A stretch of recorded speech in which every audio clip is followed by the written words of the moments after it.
ధ్యానంలోకి వెళ్దాం. నేటి వాక్య ధ్యానం కొరకు యెషయా గ్రంథము 66 అధ్యాయము. మీ బైబిల్ గ్రంథంలో ఓపెన్ చేస్తారా? యెషయా గ్రంథము 66 అధ్యాయము 2వ వచనం నుంచి కొన్ని మాటలు కిందకి మనం చదవద్దు.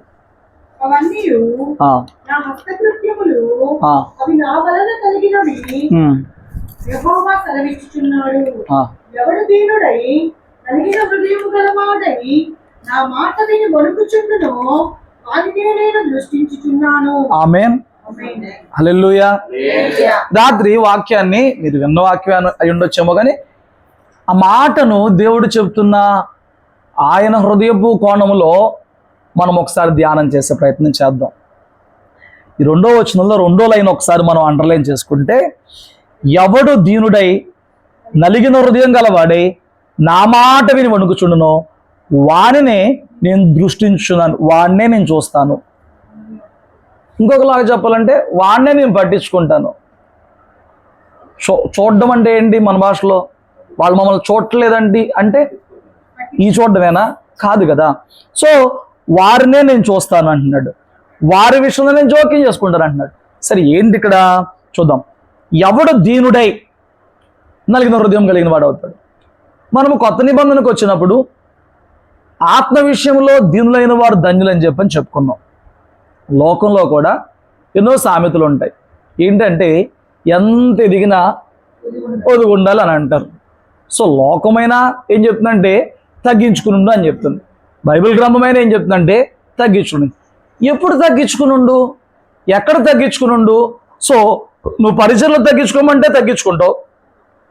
నువ్వు ఒకేలా ఎదిగిన స్థితిని బట్టి దేవుని మందిరంలో నీ స్థితిని స్థాయిని కోల్పోమంటే కోల్పోతావు. దైవజనుల దగ్గర, సంఘం దగ్గర, లేదా దేవుని విషయంలోనూ నువ్వు దీనత్వం చూపించడం ఓకే, ఫైన్. కానీ ఇక్కడ చెప్తున్న దీనత్వం, నువ్వు ఆస్తి బాగా సంపాదించావు కాబట్టి ఆ ఆస్తిని చూసుకోవద్దు, దీనత్వం కలిగి ఉండమని అర్థంలో కాదు. ఇక్కడున్న దీనత్వం నీ జాబునో, పేరునో, పరపతినో చూసుకుని దేవుని ఎదుట గర్వంగా ఉండొద్దు అనేది ఆ దీనత్వం గురించి కాదు. ఇక్కడున్న దీనత్వం ఇతరులతో పోల్చుకున్నప్పుడు నీవు ఇతరుల కంటే గొప్పవాడు అయినా దేవుని సన్నిధిలో తగ్గించుకుని ఉండమంటాం, ఇతరుల ఎదుట తగ్గించుకుని ఉండమంటాం. ఆ దీనత్వం గురించి కూడా కాదు. అక్కడ అంటున్నాడు నలిగిన హృదయం గలవాడై. ఏంటంట? హృదయం నలిగినప్పుడు కూడా దీనత్వం చూపించు రావాలంట. ఈ మాటని బాగా అర్థం చేసుకోండి. హృదయం నలిగిద్దా? హృదయం నలిగిపోద్దా? ఇది చిన్న పిల్లలకి, సండే స్కూల్ పిల్లలకి తెలియదేమో, కానీ కాస్త జీవితంలో పడ్డవాడికి, జీవితాన్ని ఎదవడం మొదలెట్టినోడికి మాత్రం హృదయం అనేది ఏ ఏ చోట్ల ఏ ఏ పరిస్థితులకి నలిగిపోద్దో మనము చూస్తూ ఉంటాం. మనకి అదొక అవగాహన, మనకు ఒక అర్థం అయితే అయ్యిద్ది. చిన్నపిల్లలకి అయితే చెప్పలేం. జీవితాన్ని ఎదురు మొదలుపెట్టినోడికైతే అర్థమైపోద్ది హృదయం ఎక్కడెక్కడ నలిగిపోతుందో. ఇప్పుడు ఇక్కడ ఏం చెప్తున్నాడు? ఇక్కడ నీవు అన్యాయం చేయబడుతున్నప్పుడు కానీ, నీవు ఇతరుల ద్వారా తృణీకరించబడుతున్నప్పుడు కానీ, నీదే న్యాయం ఉన్న ఆ న్యాయము ఎవరు లక్ష్య పెట్టినప్పుడు కానీ, నీ నీ నీతి, నీ యథార్థత, నీ బాధ్యత నెరవేరుస్తున్నా దాన్ని గుర్తించినప్పుడు కానీ, అప్పుడు ఏమైద్దానంటే హృదయం నలిగిపోద్ది. మీరు చాలా బాగా అర్థం చేసుకోండి. హృదయం నలిగినప్పుడు చాలామంది ఏం చేస్తారు? హృదయం నలిగిపోతున్నప్పుడు అంతరంగంలో వేదన, ఆ యొక్క శోధన, ఆ యొక్క జరిగిన పరిస్థితులను బట్టి కలుగుతున్న గాయము, లేకపోతే జరిగిన దూషణ వలన, జరిగిన మాటల వల్ల కలుగుతున్న గాయముతో హృదయం నలిగిపోతున్నప్పుడు, హృదయం వేదన పడుతున్నప్పుడు ఏం చేస్తారు? ఉపశమనం కోసం ఏం చేస్తారు? నానా రకాలు ఉన్నాయి. కొందరు మనుషులతో చెప్పుకునే ప్రయత్నం చేస్తారు. కొందరు లోక సంబంధంగా మరే రీతిగా నా హృదయాన్ని ఉల్లాసంగా ఉంచే ప్రయత్నం చేయగలమా? అదన్నా ఊరికి వెళ్దామా, ఏదన్నా హోటల్కి వెళ్ళొద్దామా, ఏదన్నా షాపింగ్కి వెళ్ళొద్దామా, లేకపోతే లోక సంబంధమైన వీడియోస్ చూద్దామా, లేకపోతే ఎవరి దగ్గర కన్నా వెళ్ళి కాసేపు స్పెండ్ చేసి వద్దామా? ఎందుకంటే ఇప్పుడు హృదయం నలిగిపోయింది. ఇది ఈ ఆలోచనతో కృంగిపోతుంది, డైవర్ట్ అవ్వడానికి ప్రయత్నం చేస్తారు. కొంతమంది ఏం చేస్తారనంటే హృదయం నలిగిపోయినప్పుడు అది సెట్ రైట్ అయ్యేదాకా ఎవరితోనూ మాట్లాడరు. లేకపోతే ఈ కోపాన్ని, హృదయం నలిగిపోయింది కదా, అన్యాయం చేయబడింది కదా, లేకపోతే ఇతరుల ద్వారా గాయం పరచబడింది కదా. ఈ హృదయం ఈ స్థితిలో ఉన్నప్పుడు వారు ఆ కోపాన్ని తిరిగి ప్రదర్శిస్తారు. కొంతమంది నాకు ఇట్లా జరిగింది, నేను అట్లా జరిగింది అని చెప్పని ఆ కోపం ఒక చోట జరిగిన గాయం వలన, ఒక చోట నలిగిపోతున్న పరిస్థితి వలన ఈ కోపాన్ని మరొక చోట ఎక్కడో చూపిస్తూ ఉంటారు. నేను అర్థం చేసుకోండి. సంసోను పాపం వద్దురా అంటే, వాళ్ళ అమ్మోళ్ళు వద్దురా అంటే వెళ్ళి ఫిలిస్తీన్ల అమ్మాయిని పెళ్లి చేసుకున్నాడు. వాళ్ళు చెప్పారు, చిలక చెప్పినట్టు, వద్దురా మనమేమో సున్నతి కలిగిన వారం, వాళ్ళేమో సున్నతైన ఫిలిస్తీన్లు, వాళ్ళ అమ్మాయి మనకెందురా బాబు అని చెబితే వినలా. నాకు ఇష్టం వచ్చిన చేస్తారా చేయరా అన్నాడు. నీకు ఎవడెదురు చెప్తాడు నాయన అని చెప్పని సరే వెళ్ళారు, దారే పొడుగు వెళ్ళారు, ఒకడు ఉన్నారు, విందులు చేశారు, పెళ్లి కూడా చేశారు. పెళ్లి చేసిన తర్వాత అక్కడేదో లొల్లు జరిగింది. అలిగేశాడు మనోడు, అలిగేశాడు, నా భార్య నన్ను మోసం చేసింది. హృదయానికి గాయమే కదా. ఆ పొడుపు కథ అలాగేసినప్పుడు భార్య ద్వారా అడిగిచ్చారు. భార్యకి చెప్పనంటే నన్ను ప్రేమిస్తే చెప్పు అని అంది. సరే నువ్వు ఎవరికి చెప్పొద్దు చెప్తా అని చెప్పని భార్యకి చెబితే ఈ అమ్మాయి వెళ్ళిపోయి అలాగ చెప్పేసింది. ఇప్పుడు అక్కడ ఓడిపోయాడు. అది ఎవరి మూలంగా జరిగింది? తను ప్రేమించిన భార్య మూలంగా జరిగింది. అప్పుడు హృదయానికి గాయమా కదా. ఇప్పుడు ఆ హృదయము గాయం కలిగినప్పుడు సంసోను అలిగేశాడు. కొన్నిసార్లు హృదయం నలిగిపోయినప్పుడు వాళ్ళు ఎవరితో మాట్లాడతాకి ఇష్టపడరు. అలిగేసేసి ఇంటికి వెళ్ళిపోయాడు. వాస్తవానికి అయితే ఆడకూతురు వెళ్ళిపోతారు ఇంటికి, మనోడు అత్తారింటి కూడా ఉన్నప్పుడు మనోడు ఇంటికి వెళ్ళిపోయాడు. కొన్ని రోజులకి అది ఎట్లాగో తగ్గింది, కొంచెం పూర్తిగా తగ్గినట్లేదు కానీ తగ్గినట్టుంది. మళ్ళీ భార్య మీద మళ్ళీ ప్రేమ పుట్టుకొచ్చింది, సంకలో మ్యాక్ ప్లేస్ మళ్ళీ వచ్చాడు. ఏం జరిగింది ఈలోపు? వాళ్ళ మామగారు వీడు అలిగేసి వెళ్ళిపోయాడు, వీడికి చేసిన మోసం బట్టి హృదయం విరక్తి వచ్చేసినట్టుంది నా కూతురు మీద, ఎందుకులే ఇంకా ఇడుతూ అని చెప్పని. అప్పట్లో ఈ ఫోన్లు విడాకులు ఏం లేవుగా. అప్పుడు ఏం చేశాడు? ఈ లోపల వాళ్ళ ఫ్రెండ్కి ఇచ్చి పెళ్లి చేశాడు. స్వతంత్రంగా ఇంటర్లు ఉన్నాయి కదా అని చెప్పి వెళ్ళి బెడ్రూమ్లోకి వెళ్ళిపోతే మామయ్య వచ్చి అడ్డుపడుతున్నాడు. నా పెళ్ళంగడిలోకి నేను వెళ్తుంటే నువ్వు అడ్డుపడుతున్నావు ఏంటంటే, నువ్వు వెళ్ళిపోయావు, ఏ సంగతి చెప్పలేదు అలిగేసి, కాబట్టి నీ భార్యను తీసుకుని నువ్వు ఇంకా అసహించుకున్నావేమో ఆవిడ చేసిన పనికి అని చెప్పని తీసుకెళ్ళి ఇంకోటికి పెళ్లి చేసి ఆవిడ లోపల ఉన్నాడు.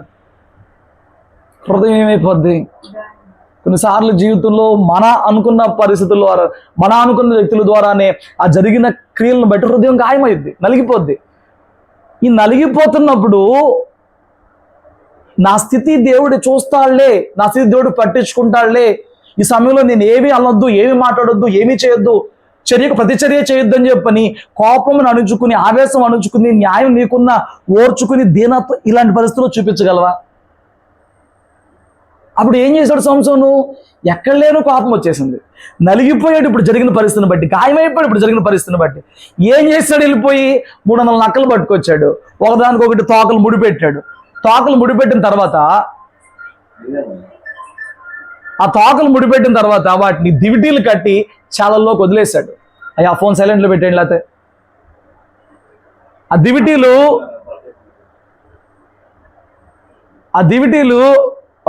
చాలల్లోకి వదిలేశాడు. చాలల్లోకి వదిలేసిన తర్వాత ఆ పంట చెల్లన్నీ నాశనమైనవి. తనకు జరిగిన న్యాయం ఏంటి? తన హృదయానికి జరిగిన ఉపశమనం ఏంటి? తన హృదయం నలిగిపోయిన మాట వాస్తవమే, అన్యాయం చేయబడిన మాట వాస్తవమే. దాన్ని కోపంగా మార్చి, ముందేమో అలుగుడుగా మార్చాడు, ఇప్పుడు దాన్ని కోపంగా మార్చి నక్కల తోకలు ముడిపెట్టి వాళ్ళ పంట చేలు కాల్చేస్తే ఈయన జరిగే న్యాయం ఏంటి? ఈయన హృదయానికి వచ్చే ఉపశమనం ఏంటి? ఇక్కడ దేవుడు అంటున్నాడు, ఇక్కడ దేవుని మాట మాట్లాడుతున్నాడు. దీనుడై నలిగిన హృదయం కలిగిన వాడే. నలిగిన హృదయం ఉన్నవాడు దీనత్వం చూపించడం చాలా రేర్ కండిషన్, చాలా కష్టమైన కండిషన్.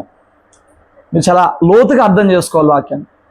హృదయం నలిగిపోయినప్పుడు ఆ నలిగిపోయిన పరిస్థితిని బట్టి దీనత్వం చూపించగలగడం, ఏదైతే అది అయింది, దేవుడు నాకున్నాడు చూసుకుందాం, తగ్గించుకుని ఉండడం, ఓర్చుకుని ఉండడం, తట్టుకుని ఉండడం, ఆ బాధను ఎక్కడా కక్కకుండా, ఆ బాధను బట్టి ఎవరి మీద విరుద్ధంగా మాట్లాడకుండా, ఆ బాధను బట్టి కోపంతో ఎక్కడ ప్రవర్తించకుండా దీనత్వంతో ఉండడం రాత్రి మనకు అయ్యిద్దా?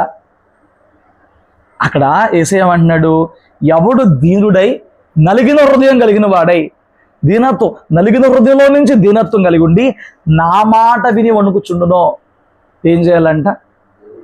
ఆయన మాట వినాలంట. అసలు ఆ పరిస్థితుల్లో దేవుని మాట వినబుద్ధి అయిద్దా? అసలు మనుషులు మనల్ని మెంటలు వచ్చేసి చిరాకు వచ్చేసి గజిబిజిగా ఉన్నప్పుడు వాక్యం చదవబుద్ధి అయిద్దా? ప్రార్థన చేయబుద్ధి అయిద్దా? ఒకనాడు ఒక అమ్మ ప్రార్థనకు రాల. ఏంటమ్మా ప్రార్థన రాలా అంటే, ఆడెవడో ఫోన్ చేసి ఏదో చెప్పాడంట. అది చెప్పిన కాడి నుంచి ఈవిడంట అయిపోయిందంట, ఏదో అయిపోయిందంట. అయిపోయి ఆ మనసు అట్లా జరిగింది. మనసు అట్లా ఏం చేసింది? ఆ రోజు ఆదివారం అయినా ఆరాధన రాకుండా చేసేసింది. ఇక్కడ దేవుని వాక్యం ఏం చెప్తుంది? ఎవడు దీనుడై తగ్గించుకుని నలిగిన హృదయంతో ఉన్నప్పుడు, నలిగిపోతున్నప్పుడు, తగ్గించుకున్నప్పుడు నా మాట వినాలి, వణకాలి. దేవుడు నాతో మాట్లాడుతున్నాడు. వాస్తవానికి అప్పుడు దేవుడు ఎవరితో మాట్లాడాలి?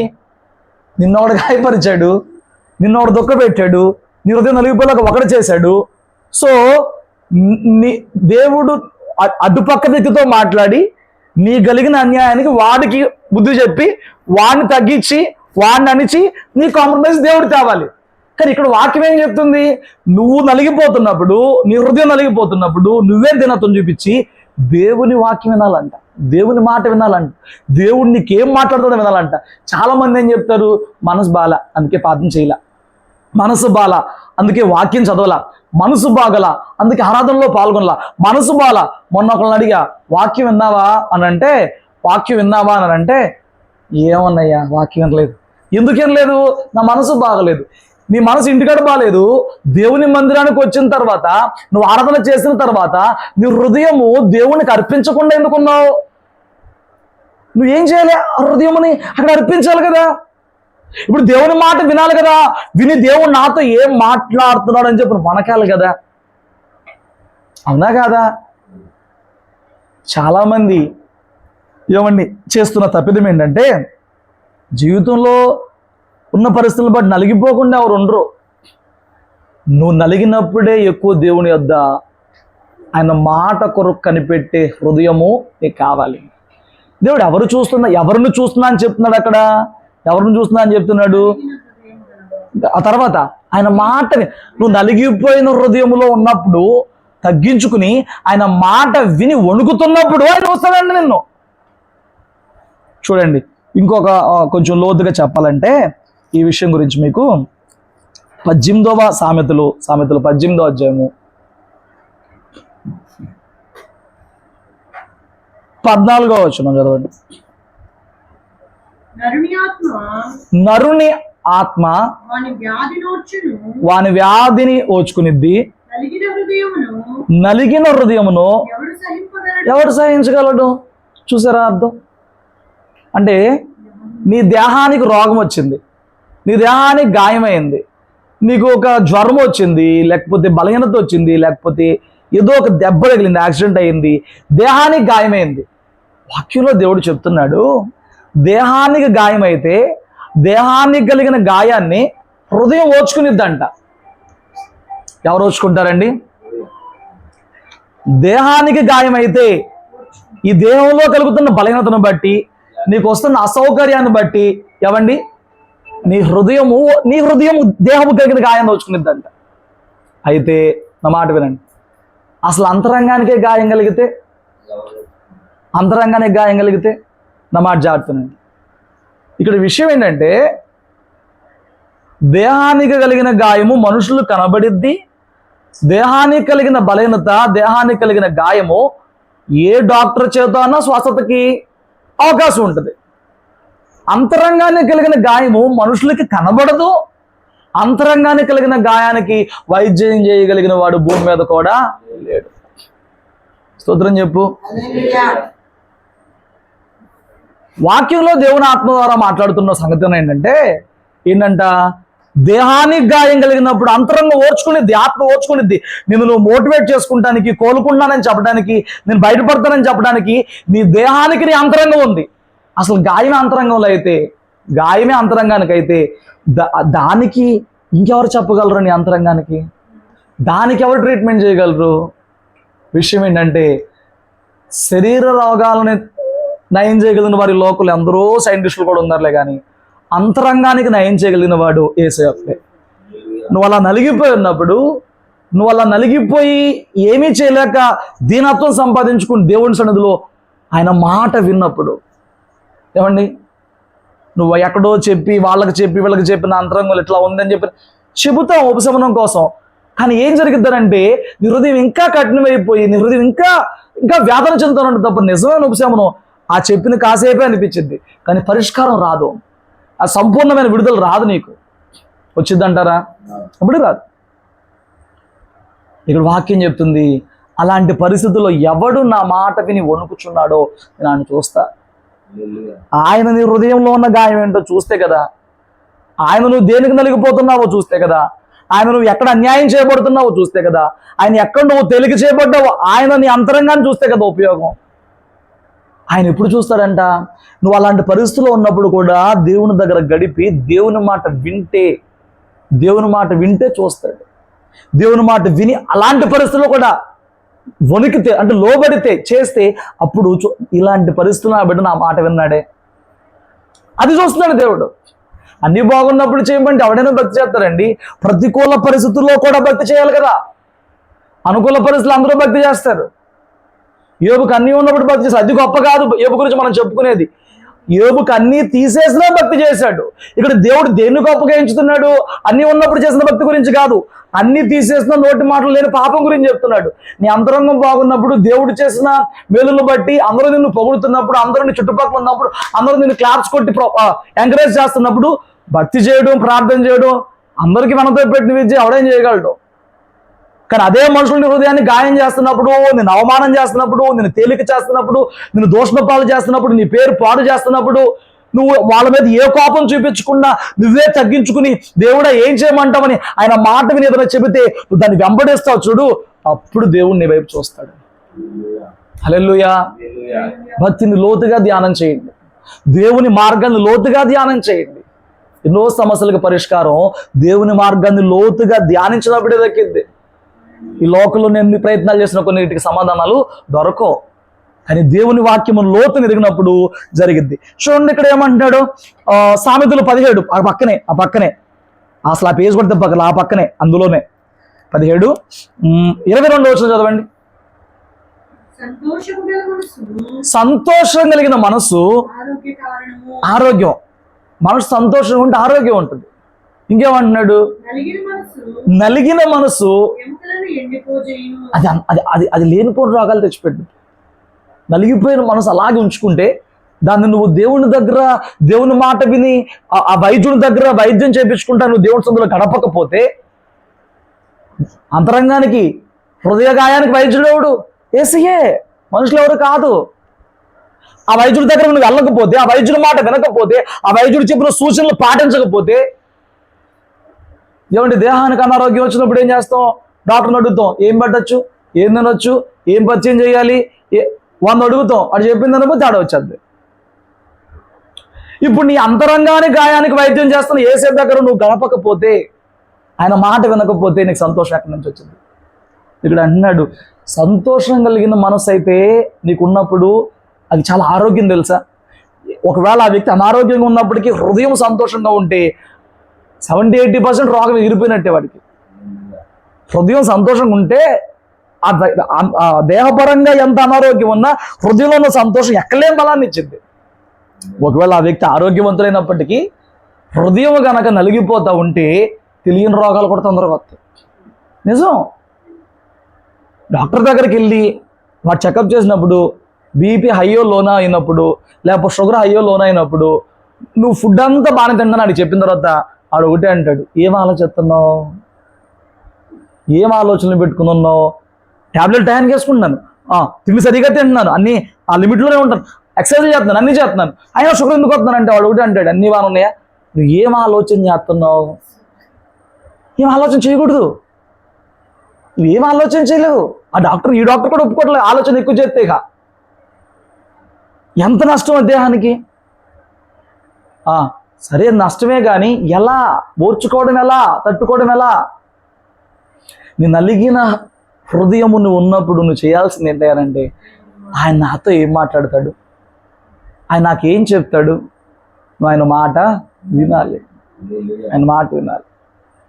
ఆయన మాట వినటానికి, ఆయన చెప్పే పరిష్కారం వినటానికి, ఆయన చెప్పే సొల్యూషన్ జవాబు వినటానికి ఆయన దగ్గరికి వెళ్ళాలి. ఆయన ఇచ్చే ఉపశమనం కోసం ఆయనతో గడపాలి. ఆయన మాట కనిపెట్టాలి. ఆయన వాక్యం ధ్యానం చేయాలి. చాలా మంది అందుకు భిన్నంగా ప్రవర్తిస్తున్నారు. నాకు మనసు బాగా ప్రార్థన చేయట్లా, నాకేమి ఎక్కట్లేదు, నేను అదే ఆలోచిస్తా కూర్చున్నాను. ఏమండి, అది ఎందుకు ఆలోచిస్తున్నావు నువ్వు? చూడు, ఇక్కడ ఇంకో మాట నేను చెప్తాను. నీ హృదయం నలిగినప్పుడు నువ్వు ఏమి చేయటం వలన దేవుని కృపను అధికంగా పొందుకుని ఉపశమనం పొందుకుంటావు, దేవుని ఆ ధన్యతను నీవు జీవితంలో సంపాదించుకుంటావంటే, చూడండి, ఒకటి ఆయన మాట వినాలి. 51వ అధ్యాయం కీర్తనలో 51వ అధ్యాయం కీర్తనలో 17వ వచనం చదవండి. విరిగిన మనసే దేవునికి ఇష్టమైన బలులు.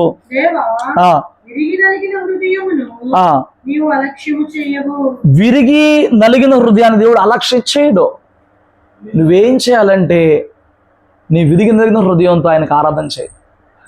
అన్ని సమృద్ధి కలిగి కృతజ్ఞతతో నువ్వు చేస్తున్న ఆరాధన ఒకవేళ త్రోసివేయబడిద్దేమో ఏదో ఒక కారణం చేత, కానీ నువ్వు విరిగిపోయి నలిగిపోయి ఉన్నప్పుడు సంసోనులాగా కోపావేశాలతో ఆ బాధని కోపంగా మార్చుకుని వాళ్ళ మీద వీళ్ళ మీద చూపించడం కాదులే, కానీ ఈ నలిగిపోయిన హృదయంతో, విరిగిపోయిన హృదయంతో దేవుని సన్నిధిలో ఆరాధన చేయి. నీ హృదయం అంతా అడు గుమ్మరించు. హన్నా ఏం చేసిందంట? తన మనోదుఖం బట్టి, అంతరంగులో కలిగిన ఆ వేదన బట్టి హృదయాన్ని అక్కడ కుమ్మరించేసింది. ఏమండి, ఇప్పుడు ఈ బాటిల్ మీద నీళ్ళు ఉన్నాయి కాబట్టి బరువుగా ఉంది. ఇప్పుడు దీని క్యాప్ తీసేసి చక్కగా పారబోసాను, కుమ్మరించడం అంటే అదే. అప్పుడు ఈ బాటిల్ ఏమైందండి? తేలికైపోద్ది. ఇక్కడ ఏం చెప్తున్నాడు? విరిగి నలిగిన హృదయంతో కనుక నువ్వు దేవుని సందులో అలాగా ఆరాధన చేస్తే, అలాగ ప్రార్థన చేస్తే అసలు దాన్ని తోసేడంట. నువ్వు ఉత్తప్పుడు చేసినప్పుడు నీ హృదయం తేలికైద్దులే తెలియదులే, కానీ విరిగి నలిగిన పరిస్థితుల్లో నీవు ఒంటరి గదిలోనైనా సంఘంతో కూడుకున్నప్పుడన్నా విరిగి నలిగినప్పుడు నువ్వు కుమ్మరించినటువంటి ఆరాధన చేస్తే దాన్ని ఎప్పుడూ కూడా ప్రభు అలక్ష్యం చేయడు. ఆ ఆరాధనని, ఆ ప్రార్థనని ప్రభు ఎప్పుడు అలక్ష్యం చేయడు, తోసాడు. మనుషులన్నా నీకు కలిగిన బాధ ఆల్రెడీ వాళ్ళకి తెలిసినప్పుడు నువ్వు చెప్పేటప్పుడు తెలిసిందిలేండి, విన్నాను, ఏం చేస్తావు అని. ఒకవేళ వాళ్ళు నీ పరిస్థితిని వినలేక వాళ్ళకున్న పరిస్థితిని బట్టి నీ పరిస్థితి అర్థం చేసుకుంటానికి, నీ బాధకి ఏదైనా సమాధానం చెప్పడానికి వాళ్ళు విసుగొచ్చేమో, వాళ్ళు దొరకకపోవచ్చేమో, వాళ్ళు అందుబాటులో ఉండకపోవచ్చేమో, విని వాళ్ళు నీకు ఒక మంచి మాట చెప్పకపోవచ్చేమో. ఇక్కడ వాక్యం చూడండి, విరిగి నలిగిన హృదయమును నీవు అలక్ష్యం చేయడంట. అసలు అంటే వాళ్ళు దేవుడు వదిలేడు. విరిగి నలిగిపోయి ఆయన సన్నిధిలో ఉన్నప్పుడు ఆయన వెళ్తా నాకేంటి అనడు. మనం మనుషులు అలాగా ఉన్నప్పుడు ఏంటండి వాళ్ళు 4 రోజుల నుంచి అట్టున్నారు, వాళ్ళ బాధలు అట్ట ఉన్నాయి, వాళ్ళ ఇంట్లో పరిస్థితులు లాగా ఉన్నాయి అనేసి మనం తప్పించుకుంటాం. మనం ఏం చేస్తాం? కానీ దేవుడైతే అలక్ష్యం చేయడు. నీ బాధ ఏంటో పట్టించుకుంటాడు. నువ్వు ఆరాధన చేస్తున్నప్పుడు, ఆ ప్రార్థన చేస్తున్నప్పుడు నీ భారం అంతా దిగిపోయేలాగా, నీ భారం అంతా కూడా ఆయన మీద వేసుకునేలాగా ఆయన ఆ బరువు మోస్తాడు. ఆ హృదయాన్ని పట్టించుకుంటాడు. ఆ హృదయంలో ఉన్న గాయమును కట్టే ప్రయత్నం అప్పుడు చేస్తాడు. ఆమేన్.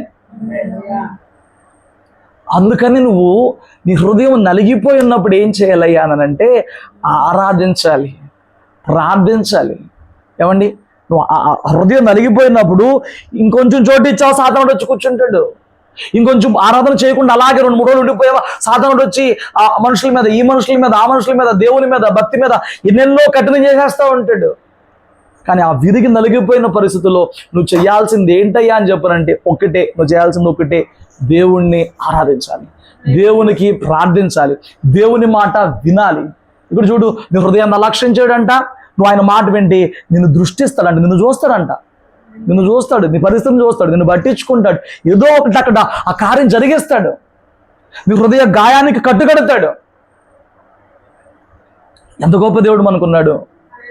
మరప్పుడు నలిగిపోయినప్పుడు ఏం చేస్తున్నావు? నలిగిపోయిన హృదయంతో ఏం చేస్తున్నావు? దీనికి మెడిసిన్ ఏంటో నీకు తెలుసా? ఇన్నాళ్ళు దేవుని భక్తిలో ఉన్నప్పుడు, ఇన్నాళ్ళు క్రైస్తవుల్లో ఉన్నప్పుడు దీనికి మెడిసిన్ ఏంటి? ఏమండి, ఒక గాయం గురించి ఓర్చుకోమని చెప్పగలగాలంటే ఆ గాయము మనం అనుభవించిన వారమే ఉండాలి. లోకంలో యేసయ్య అనుభవించినంత ఆ గాయాన్ని ఎవరు అనుభవించారు? యేసయ్య సిలువలో పడిన ఆ వేదన, అటు పరలోకంలో తండ్రి వదిలేసి ఇటు భూలోకంలో మనుషులు కాదని లోక పాపమును కుమారుడి మీద మోపి కుమారుడు వదిలేసి తండ్రి వదిలేసి ఏమండి ఇటు మనుషులందరూ ఇది మాకొద్దని చెప్పి సిలువకి ఎక్కించినప్పుడు దేహంలో ఆయన పడిన గాయము, అంతరంగంలో ఆయన పడిన గాయము ఎవరికి తెలుసు? ఆయన లోకములో అత్యధికమైన గాయమును అనుభవించిన వాడిగా ఉన్నాడు. ఆ గాయపడిన వాడికి తెలుసు గాయపడిన వాడి హృదయము ఎట్లా ఉంటుందో. ఆ నలిగిన వాడికి తెలుసు నలిగిన వాడి జీవితము, నలిగిన వాడి హృదయము, నలిగిన వాడి యొక్క ఆలోచన, నలిగిన వాడి యొక్క తీవ్రత ఎలా ఉంటుందో దేవునికే తెలుసు, ఎవరికి తెలియదు. మనిషికి చెప్తే మనిషి ఏం చేస్తారండి? మనుషుల మీద ఆధారపడితే, మనుషుల వైపు చూస్తే మనుషులు ఏం చేస్తారండి? హల్లెలూయా. మనుషులు ఏం చేయరు.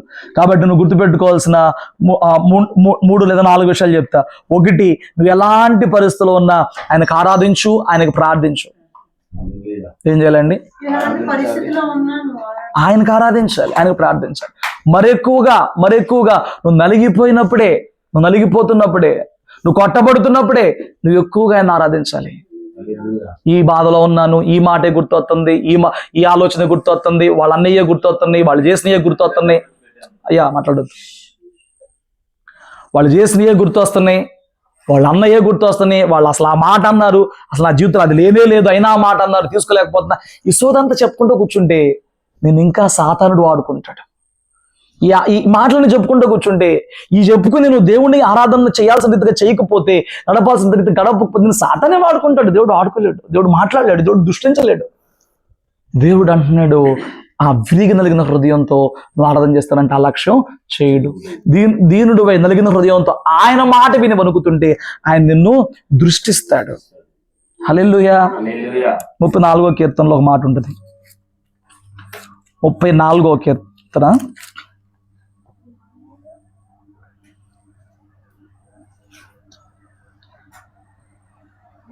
ఒక్క నిమిషం. 17, 18 రెండు చదవండి.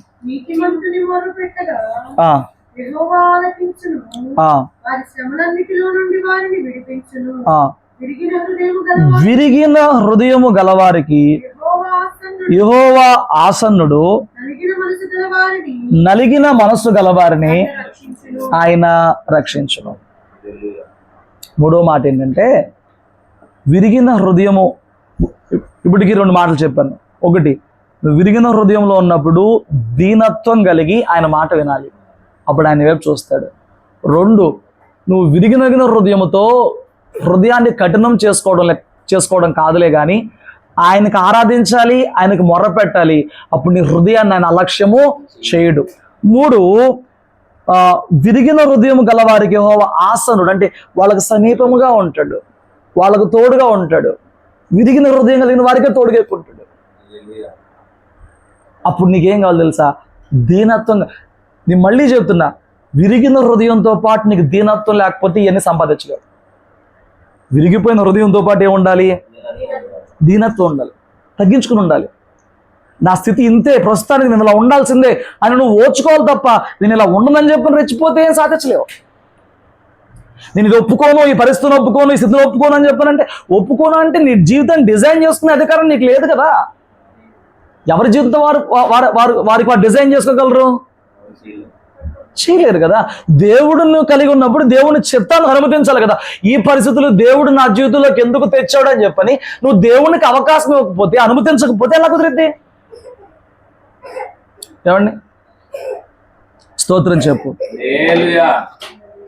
యెషయా గ్రంథం 57వ అధ్యాయము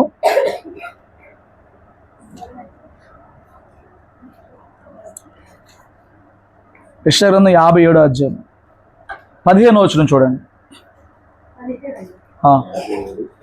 57:15 మహాగణుడను మహోన్నతుడును పరిశుద్ధుడును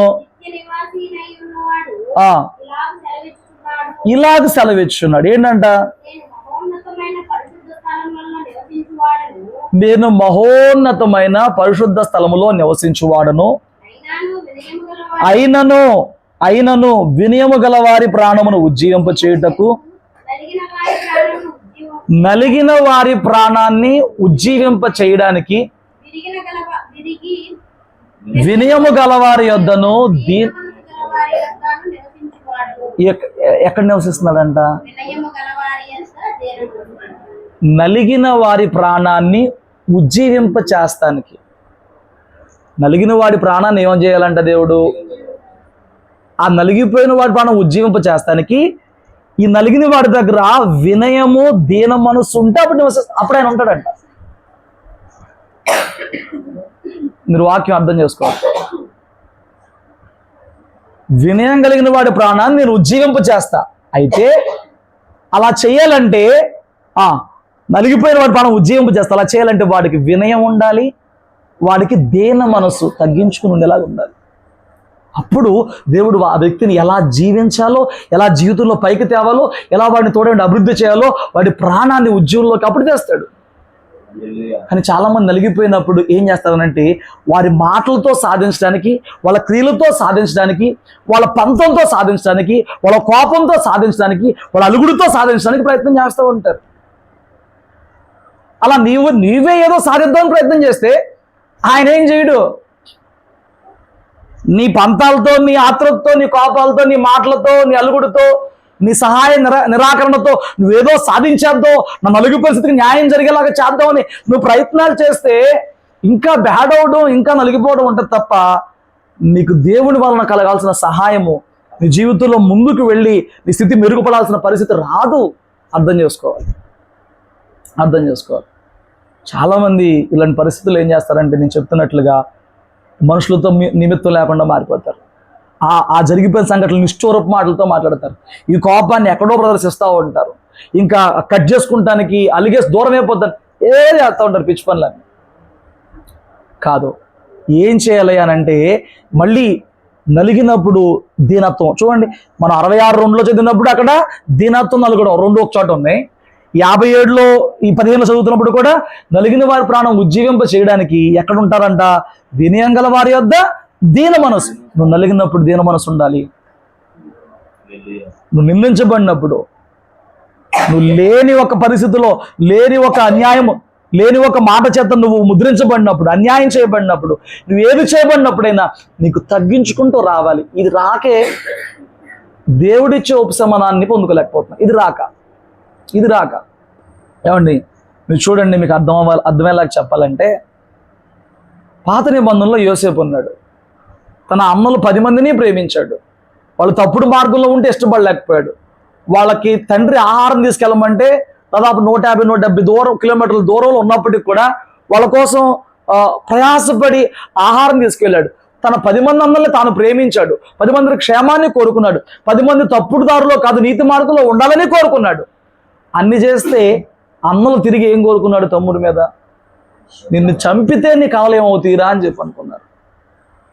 వాళ్ళ క్షేమం కోరుకుంటే, వాళ్ళ నీతిని కోరుకుంటే, వాళ్ళ మేలును కోరుకుంటే వాళ్ళు ఇతని కీడుని, చావునే కోరుకున్నారు.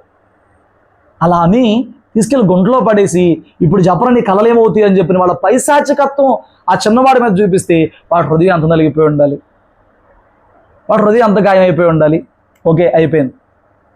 చంపితే ఏమొచ్చిందిలే, ఈ నమ్మేద్దాం అని చెప్పిన అమ్మేసినప్పుడు పొతీఫర్ ఇంటికి వచ్చినప్పుడు అక్కడ రాయబడిన మాట, యోసేపుకు దేవుడు తోడై ఉన్నాడు. ఎందుకు తోడై ఉన్నాడు? యోసేపు అన్నలను శపించలా, యోసేపు అన్నల మీద కోపం పెట్టుకోలా, యోసేపు అన్నల మీద పగ పెట్టుకోలా. పెట్టుకుంటే దేవుడు తోడై ఉండేవాడు కాదు. అతనికి అన్యాయం జరిగినా, అతడు చేసిన మేలుకి తిరిగి కీడు వచ్చినా, అతను చూపించిన ప్రేమకి 10 మంది ద్వారా 10 రెట్లు ద్వేషం వచ్చినా, నేను మీతో ఇలా ఉంటే మీరు నాతో ఇలా ఉంటారా అని చెప్పి ఇప్పుడు నేను చెప్తాను నా సంగతి ఏంటో ఏం లేవు. దేవుడు యోసేపుకు తోడయండి అంతకంతకు వర్ధిల్లేలాగా ఎందుకు చేశాడయ్యా అని అంటే, యోసేపు నలిగిపోయినప్పుడు తగ్గించుకునే ఉన్నాడు తప్ప సమయం వచ్చినప్పుడు చెప్తా, నేను ఇలా ఉన్నాను కాబట్టి వదిలేస్తున్నా, హృదయంలో ఏమీ పెట్టుకోలేదండి. ఇంకా యజమానురాలు వచ్చి రా నాతో పాపం చేయమని అడిగినప్పుడు యథార్థ హృదయంతో, అమ్మ తప్పిది, దేవుడికి భయపడుతున్నా, నీ భర్తకి నేను విలువిస్తున్నాను, అన్నీ అప్పచెప్పాడు నిన్ను తప్ప, కాబట్టి నేను తప్పు చేయనంటే, తప్పు చేయని వాడి నీతికి సన్మానించాల్సింది పోయి తీసుకెళ్ళి జైల్లో పెట్టినా అక్కడ యోసేపు తగ్గించుకుని ఉన్నాడు తప్ప ఇంకా నీతితో ఏం ప్రయోజనం, ఇంకా భక్తి చేసి ఏం ప్రయోజనం అని ఆ విరక్తిని, విసుగును, ఆ నిట్టూర్పుల్ని, సనుగుల్ని ఎక్కడా కనపరచలా. ఏమన్నా కనపడింది మీకు యోసేపు జీవితంలో? ఎక్కడ ఉండదు. ఆ జీవితంలో ఎక్కడ ఆ నిట్టూర్పు, ఆ నిరాశ, ఆ ఇతరుల మీద, తన అన్నల మీద కావచ్చు, ఇప్పుడు అమలైపోయారు, ఈ వానర్ ఫొతీఫర్ మీద కానీ ఆ వ్యతిరేకతతో కూడిన మాటలు కానీ, నాకు అన్యాయం ఎక్కడా లేదు. తగ్గించుకునే ఉన్నాడు. ఏం చేస్తాడులే తగ్గించుకోక, జైల్లో ఉన్నాడు ఏం చేస్తాడు, ఫొతీఫర్ ఇంట్లో ఉన్నాడు ఏం చేస్తాడు లేకపోతే మనం అనుకుంటే, తను రాజుగా మారినాక అన్నలు వచ్చి దేవుడు చెప్పిన ఆ కళ ప్రకారంగా తన కాళ్ళ మీద సాగిలపడి ఉన్నా, తన కాళ్ళకు సాగిలపడిన అధికారం చేతిలో ఉన్నా, అప్పుడు అంటాడు, మీ మూలంగా నాకు మేలు చేయాలని మీ ద్వారా దేవుడు నన్ను గాయపరిచి ఇది మనందరికీ మేలు జరిగేలాగా చేశాడు తప్ప మీరు చేసింది కాదు ఇది. నువ్వు అంటావా? ఆ మనిషి చేస్తుంది కాదు, ఆ మనిషి మూలంగా దేవుడు నాకేదో నేర్పిస్తానికి, నాకేదో చేస్తానికి, నన్ను ఏదో అనుభవాన్ని తీసుకెళ్తానికి ఇలా చేస్తున్నాడని చెప్పని అప్పుడో దాని తర్వాత నువ్వు ఒక మంచి మేలు పొందుకున్నప్పుడు అంటావా? నువ్వు మేలు పొందుకున్నాక కూడా ఇప్పుడు నాకేం కర్మ పట్టింది మొహం చూడటానికి, ఇప్పుడు నాకే సిద్ధి పట్టింది, ఆ రోజు అంత మేలు చేస్తే నాకు అంత కీడు చేసాడని చెప్పని నువ్వు ఒక సైకోత్తమాన్ని, ఆ సాడిజాన్ని కనపరిచే ప్రయత్నం చేస్తావు తప్ప వాళ్ళు నాతో ఎలా ఉన్నా ఈరోజు దేవుడు నాకు మేలే చేశాడు ఆ పరిస్థితిని బట్టి అని చెప్పని నువ్వు పలకగలవా? నువ్వు అనగలవా? తగ్గించుకుని మాట్లాడగలవా? ఆ కీడును మరిచిపోయి ఆ కీడును వదిలిపెట్టేసేసి ఈ రోజున అదంతా మంచిగా జరిగిందని చెప్పి చెప్పగలవా? తగ్గించుకోగలవా? యోసేపు చెప్పగలిగాడు. అందుకే యోసేపుకి ఇప్పుడు దేవుడు తోడుగా ఉన్నాడు. ఇక్కడ ఏమన్నాడు? నలిగిన వారి ప్రాణం ఉజ్జీవింప చేస్తానికి ఆ నలిగిన వాడికి వినయం, దీనత్వం కనపడాలంట. అప్పుడు వాడితో ఉండి వారి ప్రాణాలను ఉజ్జీవింప చేస్తాడు. అంటే వారి బ్రతుకుని మెరుగుపరుస్తాడు, వెలుగుమయంగా చేస్తాడు, వెలుగులోకి వచ్చేలాగా చేస్తాడు. అలా చేయాలంటే ఏం చేయాలి? నువ్వు నలిగిపోయినప్పుడు ఒకసారి గమనించి, నీ నోటి వెంట నుంచి ఎంతమంది మీద ఎన్ని మాటలు, కొన్నిసార్లు నాతో సహా తట్టుకోవడం కష్టం, కానీ దేవుడు నాకు నీకు ఇద్దరు నేర్పిస్తున్నాడు. రాత్రి నేర్పిస్తున్నాడు ఈ విషయాలను. ఒక్క నోరు తెరిసి ఒక్క అన్నని కానీ ఎవరిని కానీ ఒక్క మాట అనకపోగా ఆ కీడులో మేలుని వెతికిన వాడుగా ఉన్నాడు, ఆ చెడులో మేలుని వెతికిన వాడుగా ఉన్నాడు. జరిగిన దాంట్లో ఏమండి యారా అసలు గుర్తుపెట్టుకుని ఎలా రెవెన్యూ తీర్చుకోవచ్చు? నాన్న పంపించాడని చెప్పి మీకోసం నేను అంత దూరం ఆహారం తీసుకొస్తే మీకోసం నన్ను చంపేద్దాం అంటారా? నన్ను అమ్మేస్తారా? నాన్నకి నేను చచ్చానని చెప్పి నా అబద్ధం చెప్తారా? ఇప్పుడు నా చేతిలో నుంచి మమ్మల్ని విడిపించేవాడు ఎవడో అని చెప్పి మీ మూలంగా నేను బాత్రూమ్ కలగాల్సి వచ్చింది, మీ మూలంగా నేను మట్టి తొక్కాల్సి వచ్చింది, మట్టి పిసకాల్సి వచ్చింది, నీ మూలంగా నేను జైలుకి వెళ్ళాల్సి, ఇదంతా ఆడమేతో చేయొచ్చుగా. తను 13 సంవత్సరాలు బాధపడ్డాడండి. ఇప్పుడు ఆ సింహాసనం ఎక్కేదాకా 13 సంవత్సరాలు బాధ అనుభవించాడు. 13 సంవత్సరాల బాధకి ఎవరిని కారణంగా పెట్టుకోవచ్చు? అన్నలు పెట్టుకోవచ్చు. కానీ అక్కడ ఏమంటాడు? దేవుడే నా మేలుకి చేశాడు అంటున్నాడు. నువ్వు చెప్పగలవా? మనమైతే ఏం చెప్తాం? మీ మూలంగా 13 ఏళ్ళు తండ్రికి దూరం అయ్యా, మీ మూలంగా నేను మట్టి పీసుకా, మీ మూలంగా నేను నిందలు పడ్డా, మీ మూలంగా నేను జైల్లో ఉన్నా అని ఇదంతా వాళ్ళ మీద సత్తం, మనుషుల మీద సత్తం. అదే ఆత్మీయత అవదో. అలాంటి వాళ్ళ దగ్గర దేవుడు ఉండడు. ఈ నిట్టూర్పులు మాట్లాడే వాళ్ళ మీద, నిస్పృహలతో మాట్లాడే వాళ్ళ మీద నిందించి నీ బతుకంతా వాడే కారణమని వాళ్ళ మీద తోసే వాళ్ళ మీద దగ్గర దేవుడు ఉండడు. భ్రమపడుతున్నావేమో నేను ప్రార్థన చేస్తున్నాగా అని ఉండడు. తెలుసుకో, దేవుని లోతైన మార్గాలు తెలుసుకో. ఉండడు, దేవుడు ఉండడంట, చెప్పేస్తున్నాడు కదా. ఎవరి దగ్గర ఉంటాడంట? నలిగిన వారి ప్రాణం ఉజ్జీవింప చేయాలంటే వారి దగ్గర వినయం ఉండాలి, వారి దగ్గర దీనత్వం ఉండాలి. పరీక్షించుకో ఒకసారి. నేను మళ్ళీ చెప్పి మొదట్లోనే, దీనత్వం అంటే నువ్వు ఆస్తిని సంపాదించినందుకో, జాబును సంపాదించినందుకో ఎదిగినా ఒదుగుండే దీనత్వం గురించి మాట్లాడట్లా. గాయపరచబడినప్పుడు, అన్యాయం చేయబడినప్పుడు, దూషించబడుతున్నప్పుడు వాడిని వదిలేస్తున్నాడు దేవుడు. ఇప్పుడు నిన్నే టార్గెట్ చేస్తున్నాడు, నువ్వు తగ్గించుకునే ఉండి అంటున్నాడు. మరి ఆడిని వదిలేస్తావేంటే కానంటే వాడికి ఉండాల్సింది వాడికి ఉంటుంది, కానీ నువ్వు జాగ్రత్త. నువ్వు ఇప్పుడు సాధారణ చోటు ఇవ్వకూడదు, వాడికి ఉండాల్సింది వాడికి ఉంటుంది. హల్లెలూయా. ఇప్పుడు అన్నలో రేపొద్దున వాడి మీద బతుకుతున్నప్పుడు, వాడు పెట్టే ఆహారం తింటున్నప్పుడు వాళ్ళు అక్కడ చచ్చిపోయినట్టు కదా. ఎవరిని అమ్మేశాడో, ఎవరిని చంపేద్దాం అనుకున్నారో, ఇప్పుడు వాడి మూలంగానే వారు, వాళ్ళ కుటుంబాలు, వాళ్ళ భార్యలు, వాళ్ళ బిడ్డలు వాడి మూలంగానే ఆధారపడుతూ అక్కడే చచ్చిపోయారు. వాళ్ళు అక్కడే అయిపోయింది. ఇంకా ప్రత్యేకంగా పాటించుకునేదే ఉంది. వాళ్ళు ప్రతిరోజు మొదటినప్పుడల్లా ఏం జ్ఞాపకం అవుతుంది వాళ్ళకి? ఎవరిని చంపేద్దాం అనుకున్నామో, ఎవరిని మన పైన రాకూడదు, మనకు పైగా అవ్వకూడదు, దేవుడు కళలు చూపించాడు, నీ కళలు ఏమవుతాయి అని చెప్పి ఎవరిని హింసించామో, ఈ రోజు నిజంగా ఆడిపెట్టిన ముద్ద తినాల్సి వస్తుంది కదా అని చెప్పి వాళ్ళు అక్కడే అయిపోయారు. ఇంకా సాధించేది ఏంటండి? అది దేవుడు చేస్తాడు. సో నువ్వు దేవుడు చేసేదానికి చోటు ఇవ్వాలంటే నువ్వేం చేయకూడదు. నీ సాధింపులు, నీ నిట్టూర్పులు, నీ పన్నాగాలు, నీ ప్రయత్నాలు అన్ని మానుకూర్చోవాలి, దినంగా ఉండాలి, తగ్గించుకుని ఉండాలి. ఏదైతే దేవుడు తగ్గించుకుని ఉండాలి. ఎక్కడ ఉంటున్నాయండి? ఉంటే ఇలా ఎందుకు ఉంటాయండి కుటుంబాలు, సంఘాలు? తగ్గింపే ఉంటాయి. హల్లెలూయా. నీ జీవితంలో ఎవరి మూలంగా గాయం కలుగుతుందో దేవునికి తెలిసేయగలుగుతుంది, దేవుని చిత్తమయ్యే కలుగుతుంది. ఎందుకంటే నువ్వేం చేస్తావో దేవుడు చూద్దాం అనుకుంటున్నాడు. నువ్వు ఆ నిందితకేం లేదు. యోసేపు జీవితంలో దేవుడికి తెలియకుండా వచ్చినాయా? యోబు జీవితంలో దేవుడికి తెలియకుండా వచ్చినాయా? దావీదు జీవితంలో శ్రమలు దేవుడికి తెలియకుండా వచ్చినాయా? ఎవరి జీవితంలో శ్రమలు దేవుడికి తెలియకుండా వచ్చినాయి? ఎవరి జీవితంలోనికి దేవుని చిత్తం లేకుండా, దేవుడికి తెలియకుండా శ్రమలు రావు. కానీ ఆ ఇవ్వబడిన శ్రమలలో నలిగిపోతున్నప్పుడు నువ్వేం చేస్తావో పరీక్షిస్తానికి, నీ ఆత్మీయత ఎలా మార్చుకుంటావో పరీక్షిస్తానికి నీ యొక్క జీవితంలోనికి ఆ శ్రమల ద్వారా నలగొట్టే పరిచయం దేవుడు చేస్తున్నాడు. అప్పుడు ఏం చేస్తావు నువ్వు? ఆయన దృష్టించాలంటే దీనత్వం కలిగి ఉండాలి. ఆయన అంగీకరించాలంటే ఆ నలిగిన స్థితిలో నువ్వు ప్రార్థించాలి, ఆరాధించాలి, హృదయం కుమ్మరించాలి. ఆయన నీకు తోడై ఉండి నీ ప్రాణాన్ని ఉజ్జీవపరచాలంటే దీనత్వంతో, వినయంతో ఉండాలి. అది నాకు యోసేపులో కనబడింది. అక్కడ తన అంత అన్యాయం చేయబడినందుకు, తన అవస్థలు పడినందుకు, తనని బాధలు పడినందుకు ఎక్కడ రివెంజ్ తీర్చుకోవడానికి ఒక్క చోట కూడా అవకాశం లేదు. ఇంకా అన్నయ్యలు భయపడిపోయి వాళ్ళ నాన్న చనిపోయినప్పుడు నాన్న ఉన్నాడు కాబట్టి ఇప్పుడు దాకా వీడు మనం చూశాడు, నాన్న చనిపోయాడు కాబట్టి మన మీద పగ తీర్చుకోండి. వాళ్ళ ఆలోచన చూడండి. క్రూయల్ మైండ్గానే ఉంటుంది. క్రూయల్ మైండ్ ఎప్పుడు క్రూయల్గానే ఉంటుంది. వాళ్ళ అమ్మలో అప్పుడుదా బాగానే ఉన్నారు. తండ్రి చచ్చిపోయి నాకు అంటారు వచ్చి, నాన్న బతుకున్నప్పుడు ఒక మాట చెప్పాడు, అది ఇప్పుడు మీకు గుర్తు చేయాల్సిన అవసరం ఉంది. ఏంటన్నయ్య అదనంటే, అప్పుడు వాళ్ళు అంటారు, నాన్న అన్నాడు, అన్నయ్యలు తెలుసో తెలియకో నీకు కీడు చేశారు, నేను చనిపోయి నాకు అన్నయ్యలకు నువ్వేం కీడు చేయొద్దని చెప్పారు రా నాన్న బతుకున్నప్పుడు అంటే, అసలు అతను హృదయంలో లేదు. వాళ్ళందరిని బట్టి నడుగుతారు. ఎందుకని మనం చూసి భయపడతారు?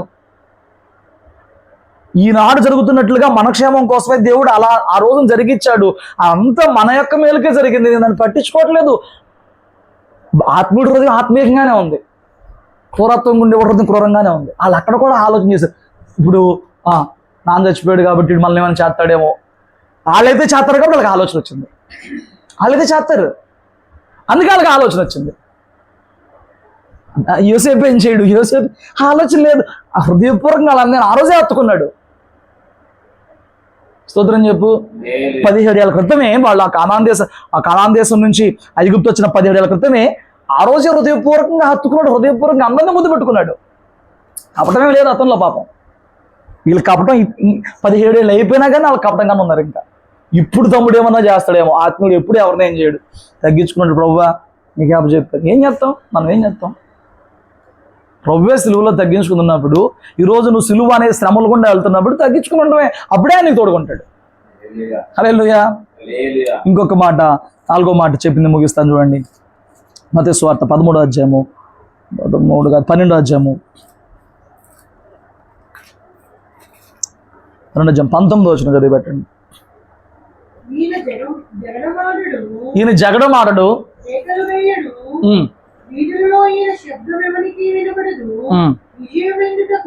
విజయమొందుటకు